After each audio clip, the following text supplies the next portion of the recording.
Lakini pia kutokea nchini Congo DRC tuna kwaya Injili Family. Injili Family ni kwaya kubwa pia ambayo inafanya vizuri sana katika muziki wa Injili na hasa muziki wa Kiadventista. Tunaona wamekuwa wakija nchini kwetu Tanzania sana katika matukio mengi ya kiutume, ya makambi, mikutano mingi ya Injili, effort. Wanajitoa, wana wito wa kazi ya Mungu na kazi yao inaonekana katika duniani kote, tunawafuatilia sana. Tunawapenda sana Injili Family kutoka kule nchini Kongo. Na tunajifunza vitu vingi na tunatamani kufikia level zao. Lakini hapa Tanzania pia tunazo kwaya zetu. Tunayo kwaya The Right Bearers Tanzania. Nadhani ni kwaya ambayo pia ni kwaya pendwa duniani kote, ni kwaya ambayo imefanya vizuri sana katika level za muziki wa Kiadventista, katika level zote za kitaifa na kimataifa. Hakuna namna tunavyoweza kusema. Kwa kweli wamefika mbali katika nchi na mataifa mbalimbali wanakwenda.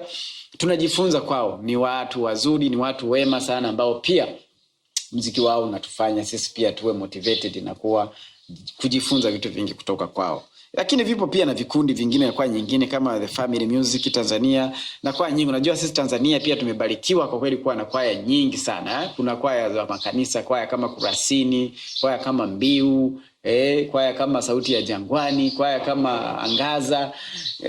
Zipo nyingi, yani hatuwezi kuzitaja. Ni nyingi. Kwa hiyo hao wote ni watu ambao kwa kweli wanafanya vizuri sana katika muziki wa Kiadventista katika nchi yetu, na wamefanya vizuri sana katika mataifa mengine ya jirani, Afrika Mashariki na Kati na kuendelea. Kwa hiyo tunatamani kufika huko, na Bwana atakapotupa kibali naamini atatufikisha salama na jina la Bwana litatukuzwa. Yes, asante sana. Ndio. Sasa kwa hiyo miaka ambayo umeifanya mkimwimbia Mungu, sijui kuna magumu ambayo huwa mnakutana nayo katika utendaji wenu? Ni kweli kabisa kwamba ndugu mtangazaji na msikilizaji wetu na tufuatia katika kipindi hiki kwamba katika kila hatua ya mafanikio, palipo na mafanikio lazima pawe na changamoto. Kwamba je, ni changamoto gani, ni magumu gani unayopitia katika kazi? Yapo magumu mengi. Kiukweli kazi ya Mungu haiwezi kufanywa tu katika njia yani hatuwezi kaifanya smooth kwamba tu haina vikwazo, haina changamoto, la hasha. Lazima changamoto tuzikutane nazo. Na ni kweli moja ya mambo ambayo tunakutana nayo kama changamoto ya kwanza ni uchumi. Unajua kazi ya kurekodi nyimbo, yani mwalimu unaandaa nyimbo, unatunga, unafundisha, unapanga kodi, watu wanaimba, lakini hatua inayofuata ni kwenda kurekodi, kwenda katika audio recording, ambao ni gharama kubwa kwa sababu sisi kwetu Tanzania huku gharama za fedha pia uchumi umepanda sana. Kwa hiyo na viwango vya studio nzuri, maproducer wanaofanya kazi nzuri hizi pia lazima pia ulipe pesa nzuri ili uweze kupata kazi nzuri. Kwa hiyo tunajikuta tunafanya kazi katika mazingira magumu ya kiuchumi, kwamba swala la uchumi ni changamoto kwa sababu ukizingatia kwaya hii ni kwaya ina vijana, ni kwaya ya vijana, ndio maana inaitwa Mtoni Youth, ni kwaya ya vijana. Na vijana wengi ni wapo katika umri wa kati ambao hawajawa na maisha ya kujitegemea.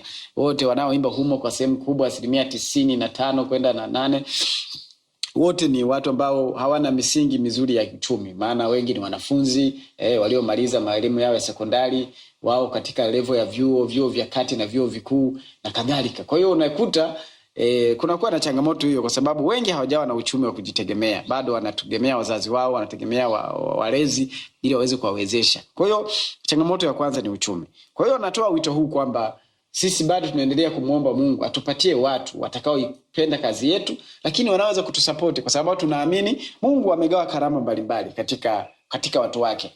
Kuna watu Bwana amewabariki kuwa na hali nzuri ya uchumi, wanaweza kaisupport kazi ya Mungu. Kwa hiyo hatuziwi na sisi popote pale. Ikiwa mtu yuko Tanzania, yuko Rwanda, yuko Burundi, yuko Kenya, yuko Kongo, yuko Uganda, yuko wapi, anayetusikiliza na akawiwa kutaka kufanya kazi na sisi kwa kutusupport kwa fedha, kwa mali, kwa mawazo, kwa msaada wa kila namna, sisi tunamkaribisha. Ni milango iko wazi kabisa, mara tunafanya kazi na watu wa kila taifa, kabila, lugha na jamaa, na wote wameumbwa na Mungu, na wote hao ni mali ya Mungu, na dunia na wote wakao ndani yake ni mali ya Bwana. Kwa hiyo kwa yeyote yule anayeguswa kutusupport katika swala la kiuchumi anakaribishwa, na sisi tutamkaribisha kwa mikono miwili, maana atakuwa anaitegemeza kazi ya Mungu.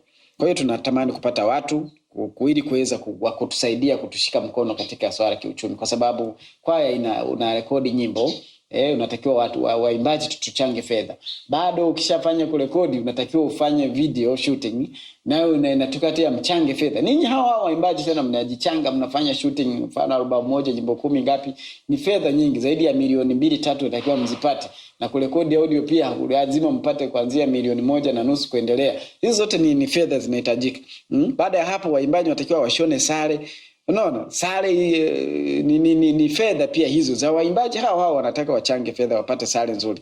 Kwa hiyo unajikuta swala la uchumi linakuwa ni changamoto. Kwa hiyo tunahitaji kupata wadhamini, tunahitaji kupata watu wa kutushika mkono. Lakini changamoto nyingine ni waimbaji pia kupungua, idadi ya waimbaji kuwa inashuka na kupanda. Kama nilivyokuarifu hapo, ndugu mpenzi msikilizaji na mtazamaji wetu, kwamba kwaya hii inajumuisha wanafunzi, watu ambao wako katika umri wa vyuo vikuu, vyuo vya kati na sekondari.